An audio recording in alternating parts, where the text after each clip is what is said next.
आज आमच्या गणपती बाप्पाचं विसर्जन आहे. मी स्वतः गणपती उचलून गणपती बाप्पाचं विसर्जनाला निघालो आहे. स्वतः गणपती हातात घेऊन चाललो आहे 5 पावलं पाठी येऊन. असं आमच्या बाप्पाला घर दाखवून आम्ही निघालो आहे गणपती बाप्पाच्या विसर्जनाला. सोबत माझे भाऊ आहेत, पप्पा आहेत, काका आहे, मम्मी आहे, आजोबा आहेत. आमच्याकडे मी वाट बघतो आहे. माझ्या खालच्या घरात जो समीरदा राहतो तो गणपती घेऊन येतो आहे. त्याचीसुद्धा वाट बघून मी निघालो आहे. असे सर्व वाडीतले एक गणपती आमच्या पर्यावर विसर्जनाला निघालेत. हा आमचा समीरदादा आहे. अगदी पावलं सावध टाकत गणपती बाप्पाच्या विसर्जनाला निघाला आहे. आणि इथेच सर्व पर्यावर सर्व गणपती एकत्र जमलेत आणि आरती सुरू झाली आहे. हा आमचा रोहित गणपती बाप्पावर गुलाल उधळतो आहे. सर्व आरतीमध्ये मग्न आहेत.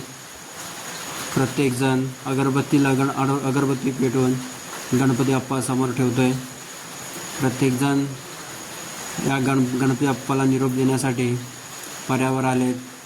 प्रत्येकाचा चेहरा उदास झालेला आहे, कारण परत 365 दिवस वाट बघावी लागणार गणपती बाप्पाची घरी येण्याची.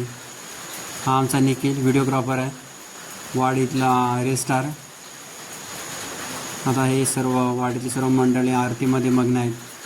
आणि तिकडे कोणतरी आमचा वाडीतला एक पाहणी करतो आहे पर्याची.